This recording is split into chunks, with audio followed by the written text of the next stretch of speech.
السلام علیکم ناظرین، خبر سے خبر میں خوش آمدید۔ میں افتخار شرازی۔ ناظرین، رواں ہفتے چین میں شنگھائی تعاون تنظیم کا سربراہ اجلاس ہوا، جس میں وزیراعظم شہباز شریف سمیت دنیا کے 20 ممالک کے سربراہان حکومت شریک ہوئے۔ اس اجلاس میں جہاں ایک ساتھ مل کر معاشی میدان میں آگے بڑھنے کے عزم کا اعادہ کیا گیا، وہاں پہ دوسری جنگ عظیم میں چین کی جاپان کے خلاف فتح کی 80ویں سالگرہ بھی منائی گئی، اور اس موقع پہ ایک بہت بڑی فوجی پریڈ کا اہتمام کیا گیا، جس میں روایتی اسلحے کے ساتھ ساتھ ہائپرسونک اور ایٹمی اور لیزر میزائل کا بھی مظاہرہ ایک طرح سے نمائش کی گئی، اور کہا یہ جاتا ہے کہ اس فوجی پریڈ کا معائنہ کرنے کے لیے چین کے صدر شی جن پنگ نے طویل راستے کا انتخاب کیا۔ اور ساتھ میں اس موقع پر جہاں انہوں نے چینی صدر نے اپنے دائیں اور بائیں جانب روس اور پھر شمالی کوریا کے صدور کو بٹھایا، وہیں پہ انہوں نے دنیا کو اپنے خطاب کے ذریعے بھی خاص پیغام دیا، جس میں انہوں نے یہ کہا ہے کہ چینی قوم ایک عظیم قوم ہے اور چین کی عظیم تجدید کو روکا نہیں جا سکتا۔ انہوں نے کہا کہ اس وقت بھی دنیا کو جنگ یا امن، مذاکرات یا تصادم، جیت یا شکست کے درمیان انتخاب کا سامنا ہے، اور انہوں نے کہا ہے کہ چین ایک عظیم قوم ہے اور یہ بدماشوں سے نہیں ڈرتی۔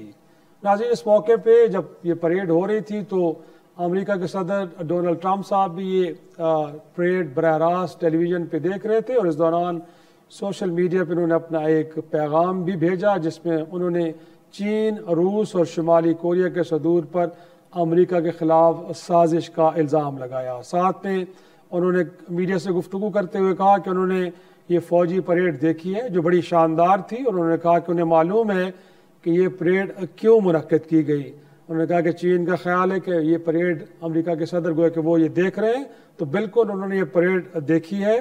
صدر ٹرمپ نے کہا کہ وہ ان تینوں رہنماؤں سے بڑے اچھے تعلقات رکھتے ہیں، اور انہوں نے کہا کہ آئندہ ہفتوں میں توقع کی جا رہی ہے کہ ان سے تعلقات میں مزید بہتری آئے گی۔ ساتھ انہوں نے کہا کہ امریکہ نے چین کی آزادی میں ایک بڑا کردار ادا کیا، اور انہوں نے کہا کہ میرا نہیں خیال کہ چین اس کو تسلیم نہیں کرتا۔ تاہم انہوں نے کہا کہ پریڈ سے خطاب کرتے ہوئے چین کے صدر کی جانب سے اس کا ذکر نہیں کیا گیا، اور بطور امریکہ کے صدر ان کے لیے حیران کن بات ہے۔ ناظرین، اس وقت ہمارے ساتھ موجود ہیں سفارتکاری کا بڑا نام سابق وزیر خارجہ خورشید محمود قصوری، اور ان سے جانتے ہیں کہ شنگھائی تعاون تنظیم کا اجلاس کتنا غیر معمولی تھا، اور اس کے بعد گویا کہ چین کی جانب سے فوجی طاقت کا مظاہرہ یہ کس کے لیے کیا پیغام تھا، اور کیا آنے والے وقت میں دنیا میں طاقت کا توازن بدلنے جا رہا ہے۔ تو بات کرتے ہیں۔ بہت شکریہ خورشید محمود قصوری صاحب وقت دینے کے لیے۔ سر، میرا پہلا سوال جو آپ سے ہے وہ یہی ہے کہ جو اس بار شنگھائی تعاون تنظیم کے موقع پہ جو ایک پوسٹرنگ کی گئی ہے چین کی جانب سے فوجی طاقت کا مظاہرہ کرنا، پھر ساتھ میں صدر پیوتن کو اور شمالی کوریا کے صدر کو ساتھ کھڑے کرنا، یہ کیا میسیجنگ ہے اور سر کس کے لیے میسیجنگ ہے؟ یہ اس میں سبسٹنس بھی ہے اور میسیجنگ بھی ہے۔ میسیجنگ تو اس وقت پریزیڈنٹ ٹرمپ کے لیے، اور وہ یہ ہے کہ وہ باور کرانا چاہ رہے ہیں کہ جس قسم کی ٹیرفز وہ لگا رہے ہیں چین کے اوپر، اور انہوں نے باقی بھی جو وہاں کنسرنڈ پارٹیز تھیں موجود تھیں، وہ کہہ رہے ہیں کہ یہ تو اس سے دنیا کا تجارتی نظام تباہ ہو جائے گا، اور امریکہ اپنی منمانی کر رہا ہے۔ اور سگنلنگ یوں ہو رہی تھی کہ جس تصویر کو بہت اہمیت دی گئی اور اس کو تشہیر کی گئی وہ یہ تھی کہ پرائم منسٹر مودی جو دھتکارے گئے ہیں امریکہ سے، انہوں نے امریکہ کے لیے یہ میسج چھوڑا کہ بھئی ہمیں اتنا نہ دھتکاریں، ہم بھی اہم لوگ ہیں، ہم اور بھی راستوں پہ چل سکتے ہیں۔ تو وہ وہاں آئے اور ایک بڑا کوریوگرافٹ قسم کا ایک تصویر دکھائی گئی کہ پریزیڈنٹ پوٹن نے ان کو بازو سے پکڑا، اور ان کے تعلقات چین کے صدر سے اچھے نہیں تھے آج کل، اور گلوان کے بعد بھی، اور پھر 7 سال کے بعد پہلا وزٹ تھی تو پریزیڈنٹ پوٹن ان کو پکڑ کے لے گئے پریزیڈنٹ شی کے پاس، اور لگ رہا ہے کہ پہلے سے پلان تھا، اور وہاں ان کی سمائلز کا، مسکراہٹوں کا تبادلہ ہوا، اور کچھ ایک فکر بازی ہوئی جس کا ترجمہ بھی کیا گیا ایک دوسرے کے لیے، اور وہی تصویر جو ہے فلیش کی گئی جس کا مقصد یہ تھا کہ پریزیڈنٹ ٹرمپ دیکھ لیں کہ اگر آپ اسی روش پہ چلے تو کون کون سے لوگ اکٹھے ہو جائیں گے. یہ میسج ایک تو پوٹن صاحب ایک تو پریزیڈنٹ شی دینا چاہ رہے تھے, ایک پرائم منسٹر مودی دینا چاہ رہے تھے, اور پریزیڈنٹ پوٹن اپنا میسج دینا چاہ رہے تھے. تو میسیجنگ تو اس میں تھی. سبسٹنس یہ ہے کہ یہ کوئی پہلی دفعہ نہیں ہوا. جب میں وزیر خارجہ تھا اس وقت جو ملیشیا کے وزیر اعظم تھے مہاتیر محمد, مجھے یاد ہے گروپ میں میں تھا اور سعودی وزیر خارجہ پرنس سعود الفیصل اور 4-5 ہم اور لوگ تھے. تو انہوں نے ہمیں علیحدگی میں یہ کہا کہ دیکھیں یہ اگر, اور یہ فائنینشیل کرائسس کے شاید بعد کی بات ہے, ورلڈ فائنینشیل کرائسس جو ہوا تھا, کہ اگر آپ نے امریکہ ڈالر پر ریلائی کیا تو آپ کا برا حال ہوگا, تو ہمیں اس سے جان چھڑانی چاہیے. تو یہ ایفرٹ تو دیر سے ہو رہی ہے ڈیولپنگ کنٹریز میں, لیکن برکس میں پہلی دفعہ جو کہ شروع میں وچ اسٹینڈ فار یعنی برازیل, رشیا, انڈیا, چائنا, اور اس میں اب تو بہت سے ملک شامل ہو گئے ہیں ساؤتھ کے, گلوبل ساؤتھ کے. تو اس کا بھی میسج یہی رہا ہے کہ جناب ایکویٹیبل ٹریڈ ٹرمز ہونی چاہیے وغیرہ, اور اس طرح امریکہ کو اپنے ڈالر کی حکمرانی نہیں کرنی چاہیے, جس پہ چاہے اس پہ وہ سینکشنز لگا دے. تو یہ ایفرٹ تو پرانی, اس میں سبسٹنس یہ ہے کہ پریزیڈنٹ جی نے یہ بھی کہا کہ اب ضرورت ہے ایک شنگھائی کوآپریشن کا اپنا ایک بینک کو. یہ قسم کی سگنلنگ یہ تھی امریکہ کو کہ جو آپ نے برٹن ووڈس کنونشن یعنی کے بعد جو آپ نے نئے فائنینشیل سسٹم بنایا برٹن ووڈس کا سیکنڈ ورلڈ وار کے بعد, وہ ہم اکیلے اس پہ ریلائی نہیں کریں گے, جس میں ورلڈ بینک, IMF, IBRD ہیں. تو اس میں یہ تھا کہ جناب ہم بھی اس گیم میں اب آ گئے ہیں. تو یہ ایک قسم کی میسج تھا امریکہ کو کہ بھئی اگر آپ منمانی کریں گے تو وہ ہم نہیں برداشت کریں گے. اور انہوں نے یہ کہا کہ دنیا کے سامنے 2 ہی آپشنز ہیں, جنگ ہے یا امن ہے. نیچے ان کا چین تو امن کے لیے کھڑا ہوا ہے, لیکن اگر جنگ امپوز کی گئی ہے اس کے لیے تیار ہے.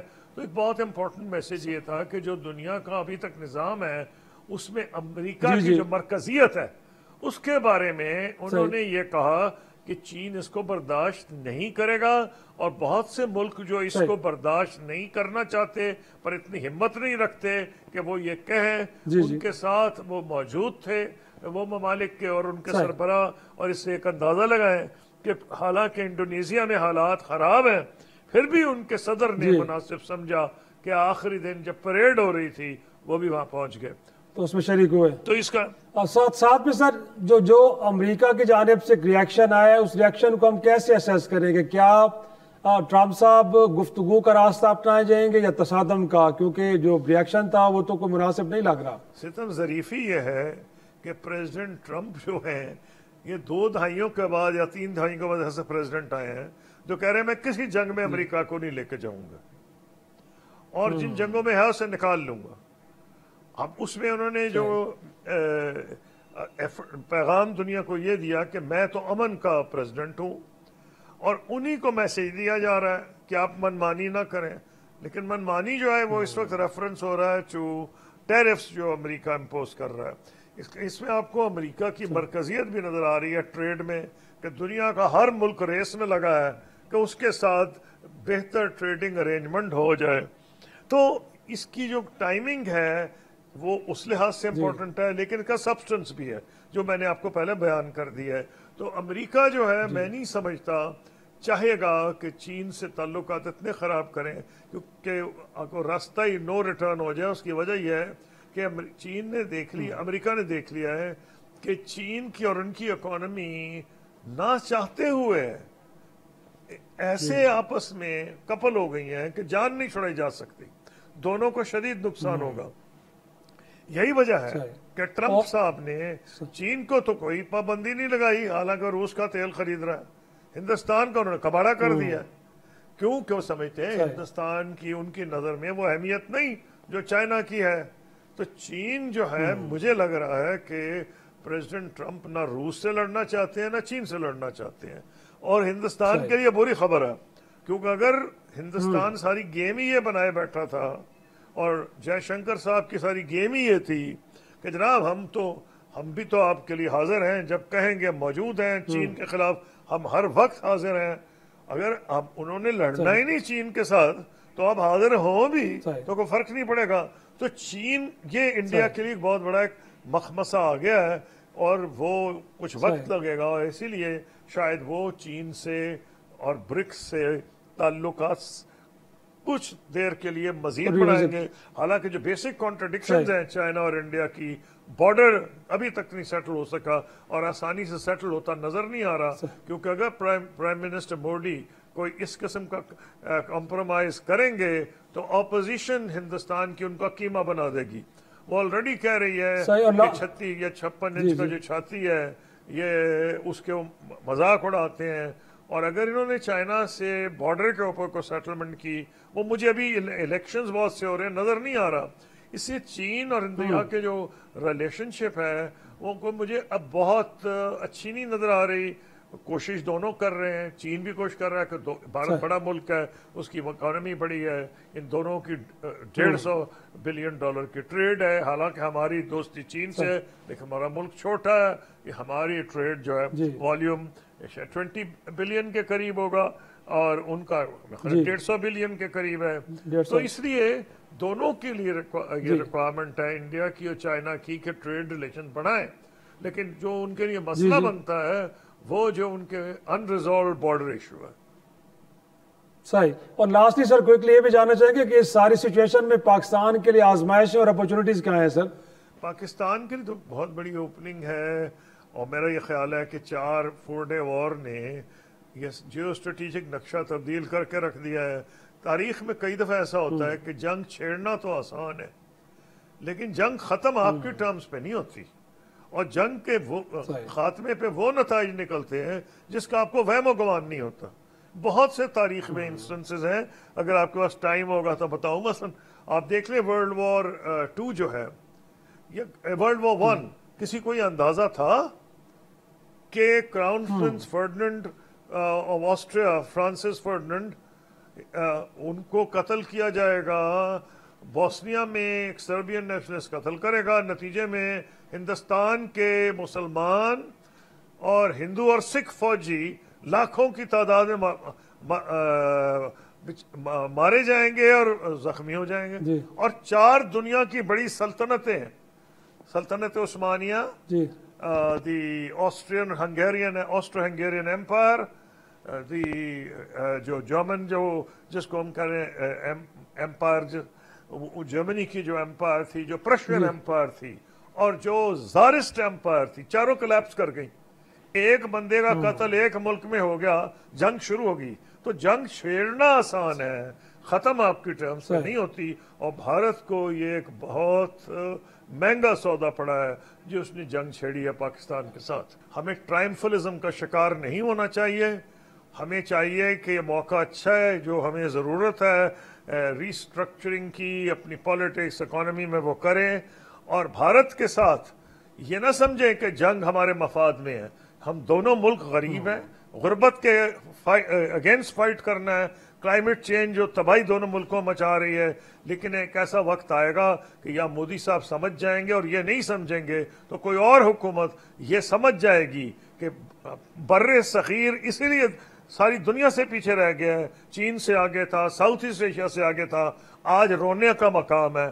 تو امید ہے کہ ہندوستان کی لیڈرشپ بھی یہ سمجھ جائے گی اس 4 روزہ جنگ سے کہ ملٹری کے ذریعے ہندوستان کچھ حاصل نہیں کر سکتا. اور پاکستان کو تو سوچنا بھی نہیں چاہیے. ہماری مضبوط فوج ہے، الحمدللہ اس نے پاکستان کو سرخرو کیا ہے، لیکن پاکستان کی فوج نے یہ وار امپوز نہیں کی. یہ وار ہندوتوا کی جو سینٹیمنٹ ہے بی جے پی کی، اس کی وجہ سے آئی ہے. Thank you. صحیح، بہت شکریہ خورشید محمود قصوری صاحب وقت دینے کے لیے. ایک چھوٹا سا بریک کے بعد پروگرام کے سلسلے کو آگے بڑھا. پروگرام ایک بار پھر خوش آمدید. ہمارے ساتھ موجود ہیں پاکستان کے سابق سفیر، آپ امریکہ میں رہے ہیں اور اقوام متحدہ میں بھی. بہت شکریہ مسعود خان صاحب وقت دینے کے لیے.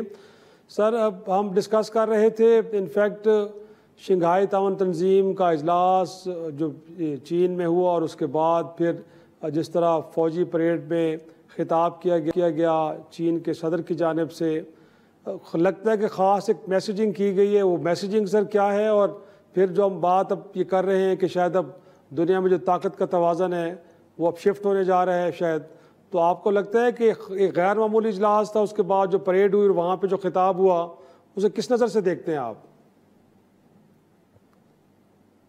یہ واقعی ایک بہت بڑی تبدیلی ہے عالمی نظام میں. ویسے تو اس قسم کی بعض گشت پہلے سے موجود تھی، یعنی یہ مطلب ایس سی او جو ہے اسے قائم ہوئے 20 سال کا عرصہ گزر چکا ہے، لیکن یہ اس کی سب سے بڑی سربراہی کانفرنس تھی. لیکن اس کی اور بڑی اہمیت یہ ہے کہ جو صدر شی جن پنگ نے یہ پیغامات دیے ہیں یا جس قسم کی تقاریر کی ہیں، یا ان کے ساتھ صدر پوٹن نے مل کے، یا اس کے علاوہ جو ہے جو نارتھ کوریا کے سربراہ تھے، جب وہ آئے ہیں تو انہوں نے جو دنیا کو پیغامات دیے ہیں اس سے یہ لگ رہا ہے کہ دنیا کے عالمی نظام کا، دنیا کے نظام کا نقشہ بدل جائے گا.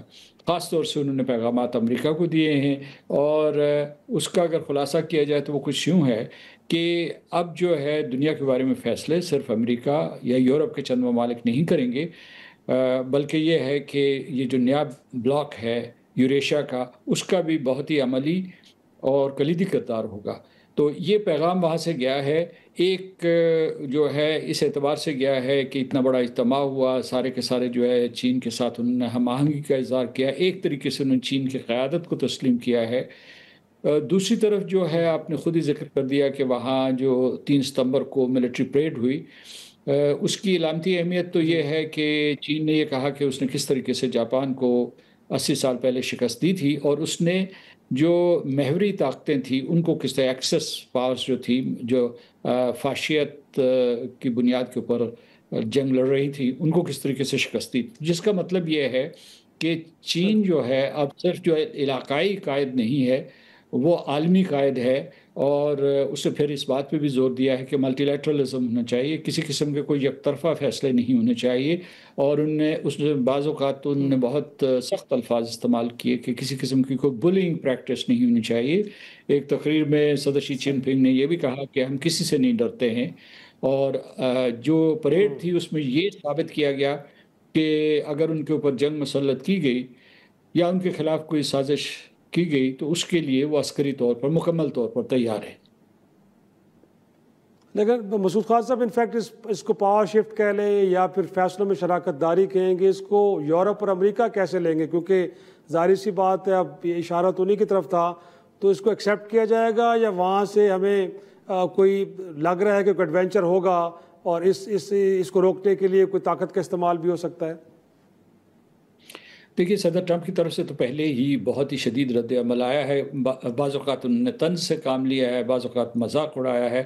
اور ایک طرف صدر شی جن پنگ کو اپنا دوست بھی کہا ہے، ان کی صلاحیت کا بھی اعتراف کیا ہے. اسی طریقے سے صدر پوٹن کو بھی وہ کہتے ہیں کہ وہ دوست ہے، لیکن دوسری طرف وہ یہ کہتے ہیں کہ سارے کے سارے مل کے امریکہ کے خلاف سازش کر رہے ہیں.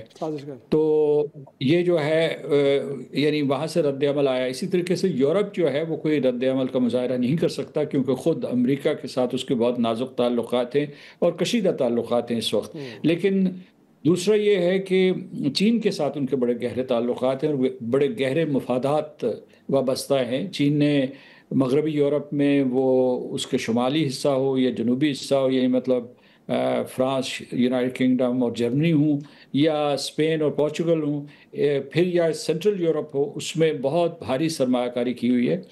تو وہ اتنی آسانی سے چین کو نشانہ تقلید نہیں بنا سکتے. وہ ویسے ہی جو ہے مسئلہ فلسطین میں الجھے ہوئے.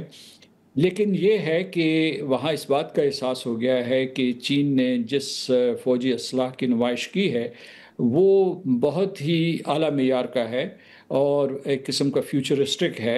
اس میں سے بہت چیزیں جو ہے ان کے لیے بڑی حیران کن ہوئی ہوں گی. مثال کے طور پر جو انہوں نے لیزر ویپنز جو ہے وہ دکھائے ہیں دنیا کو، یا انٹرکانٹیننٹل بلاسٹرز دکھائے ہیں، یا جو آبدوز ڈرونز دکھائے ہیں. تو ان سے، اور اس کے علاوہ جو ہے اے آئی میں جو انہوں نے مثال کے طور پر وہاں جو ہے یہ روبوٹک وولفز دکھائے ہیں. تو اس کا ایک مقصد یہ تھا کہ صدر شی جن پنگ یہ کہہ رہے تھے کہ نہ صرف ہمارے ساتھ دنیا کی بڑی طاقتیں کھڑی ہیں بلکہ ہمارے پاس جو ہے اپنے دفاع کا ساز و سامان بھی موجود ہے۔ لیکن سر آپ اس فورم کے اوپر دو اور ملک بھی موجود ہیں، گویا کہ جنوبی ایشیا کے پاکستان اور بھارت دونوں کی رائیولری یہاں ہے، سب کو معلوم ہے، ریسنٹ پاس میں ہم نے جنگ بھی لڑی ہے۔ تو اب اگین یہ فورم کتنا کو ہیلپ فل ہو سکتا ہے؟ کیونکہ لگ تو یہ رہا ہے کہ انڈیا بڑا ڈیسپریٹ ہے اس فورم کے ساتھ کھڑے ہونے کے لیے، کیونکہ جو ان کو وہاں سے سگنیفکنگ ہو رہی ہے امریکہ سے وہ کتنی انکریجنگ نہیں ہے بلکہ ڈپریسنگ ہے۔ تو یہ فورم ان دو ممالک کے درمیان ڈسپیوٹ کو ریزالو کرنے کے، ان کو قریب لانے کے لیے بھی کوئی رول پلے کر سکتا ہے؟ دیکھیے، دو طرفہ تعلقات یعنی بائی لیٹرل سطح پہ وہ دونوں ممالک کو صلاح اور مشورہ دے سکتا ہے، جیسے چین نے مئی کی جنگ کے دوران دیا تھا، یعنی ہندوستان اور پاکستان دونوں کو صلاح دی تھی کہ جنگ بند کریں اور بات چیت سے اپنے مسائل حل کرنے کی کوشش کریں۔ اسی طریقے سے روس کا جو ہے بھارت کے ساتھ بہت اثر و رسوخ ہے، لیکن روس نے بھی اس جنگ میں جانبداری کا اظہار کیا تھا، اور اس کے بعد آپ نے یاد ہوگا کہ ان کا وزیر خارجہ نے یہ کہا تھا کہ وہ بھی یہ مسئلہ حل کروانے کے لیے، جنگ بند کرنے کے لیے کوشش کر سکتے ہیں۔ لیکن بھارت کہتا ہے کہ میں کسی تیسری پارٹی یا تیسرے ملک کی ثالثی قبول کرنے کے لیے تیار نہیں ہوں۔ تو یہ ایک رکاوٹ ہے۔ جب پاکستان اور بھارت ایس سی او میں شامل ہو رہے تھے تو اس وقت جو سب سے بڑی جھجک یا ہیزیٹیشن تھی جو اس کے فاؤنڈنگ ممالک کے بالخصوص چین اور روس جو ہے اور وسطی ایشیا کے ممالک، وہ یہ تھی کہ ہندوستان اور پاکستان اس پوری تنظیم میں اپنے جھگڑے لے کے نہ آ جائیں اور اسے غیر فعال نہ کر دیں۔ لہٰذا وہ احتیاط برتی جا رہی ہے، لیکن یہ ایک اشارہ گیا ہے، مطلب جو بھارت ہے وہ ایک اعتبار سے میں یہ کہوں گا بھاگم بھاگ چین کے پاس گیا ہے۔ نریندر مودی 7 سال کے بعد گئے ہیں، ان کے ساتھ جو ہے تعلقات کو معمول پہ لانے کی کوشش کی، پھر اس کے بعد ان کو خوشگوار بنانے کی کوشش کر رہے ہیں، جس سے وہ امریکہ کو یہ اشارہ دے رہے ہیں کہ ہمارے پاس جو ہے اور آپشنز بھی موجود ہیں، ہمارے پاس چین کے ساتھ چین کا راستہ بھی موجود ہے، روس کا راستہ، روس تو ان کا اسٹریٹجک پارٹنر ہے۔ اور چین سے جو ایک اشارہ ملا ہے، ایک جو پوٹن اور صدر شی جن پنگ کی ملاقاتیں ہوئی ہیں، وہ یہ ہے کہ چین نے اس اعتماد کا اظہار کیا ہے کہ پتہ نہیں امریکہ یوکرین کی جنگ بند کروا سکتا ہے یا نہیں کروا سکتا، اس میں اتنی صلاحیت اور سفارتی استعداد ہے کہ وہ روس کو منوا سکتا ہے کہ جنگ ختم کرے، یقیناً یعنی روس کی اپنی شرائط پہ، لیکن چین نے سفارتکاری کے میدان میں بھی اپنے قد کاٹ کو نمایاں کرنے کی کوشش کی ہے۔ بہت شکریہ مسعود خان صاحب، بڑی تفصیل سے بتا رہے تھے کہ شنگھائی تعاون تنظیم کا جو اجلاس تھا کتنا غیر معمولی تھا اور اس کے نتیجے میں دنیا کیسے بدلنے جا رہی ہے۔ چھوٹا سا بریک ناظرین، بریک کے بعد پاکستان میں جو سیلاب کی صورتحال ہے بالخصوص پنجاب، اور اس کے بعد سندھ میں کیا بحرانی کیفیت بننے جا رہی ہے، ڈسکس ڈیبیٹ کرتے ہیں چھوٹی سی بریک کے بعد۔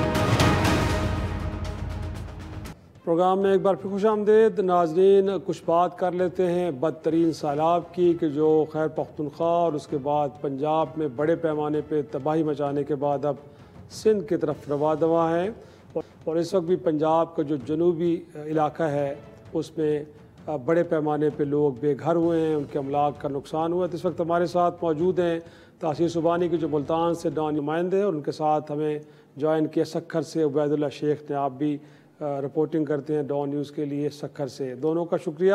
پہلے تاثیر آپ سے میں جاننا چاہوں گا کہ ساؤتھ کے اندر یہ جو تباہی کا سکیل ہے وہ کتنا بڑا ہے، اور پھر ساتھ میں جو حکومت کی جانب سے لوگوں کو ریلیف فراہم کرنے کے لیے کوششیں ہو رہی ہیں وہ کتنی اطمینان بخش ہیں؟